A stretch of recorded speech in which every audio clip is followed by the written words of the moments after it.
Happy New Year, everyone, and thank you for watching my videos and subscribing.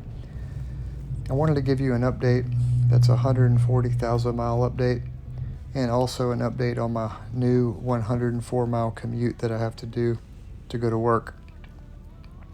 Now, I've had this Tesla, which is a 2013, since COVID started, and I've put about 40,000 miles on it myself, but it has 140,000 mile total. I recently reduced my rim size from 21-inch rims to 19-inch rims, which gives it a much smoother ride. And I currently have my rims up for sale, so if you're interested in my 21-inch turbines, let me know.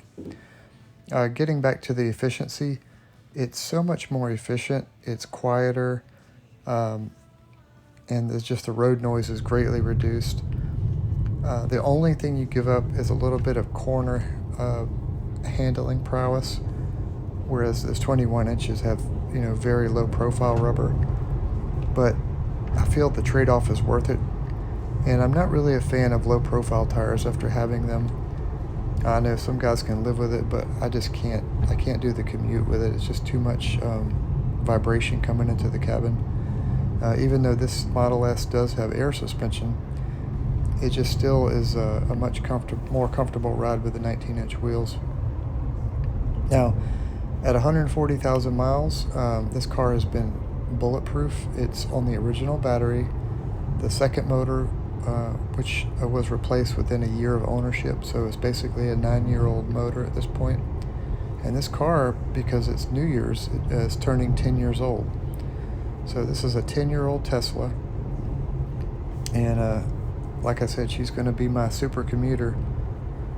I have upgraded to MCU2, which is a new processor in the car, so I get all the updates. I just got Mahjong downloaded into the car through the over-the-air updates, and I also got the Apple Music, which is really cool.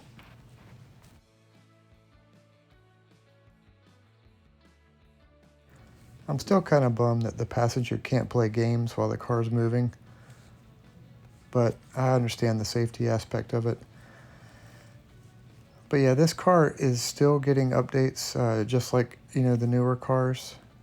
Now, I do not have any camera updates or Sentry updates because I don't have any of that stuff. I don't have autopilot. But the 2013s are a great value because I do get the free supercharging for life and the free data streaming. And I'm getting about 230 miles of range. And it's recently been really cold in Florida, so that's dropped my range probably about 10 miles. And it was 24 degrees one day I went to work.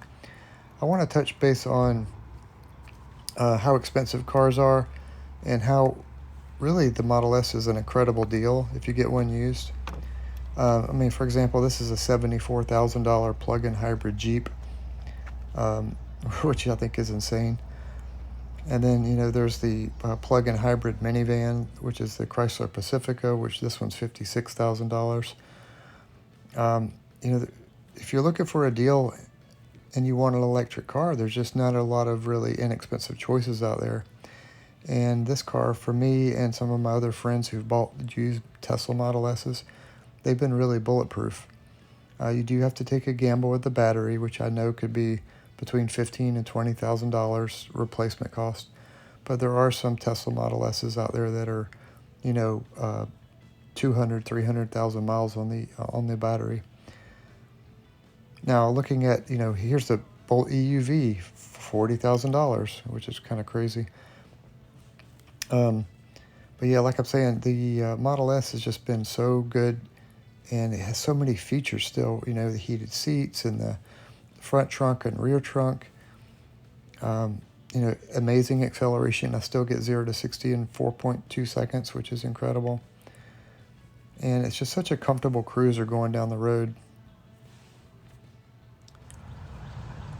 Now, if you see my previous videos, you remember that I did replace my camber arms and my suspension arms. And, that was a few $1,000s. But that's really been the only maintenance items that this car has really had done to it. It did have the door handles replaced by the previous owner, but other than that, it's been rock solid. I have been thinking about some of the more inexpensive EVs out there, like the Chevy Bolt, but I just feel like it would be such a downgrade. Even though this car is 10 years old, it would just be hard to give up the looks.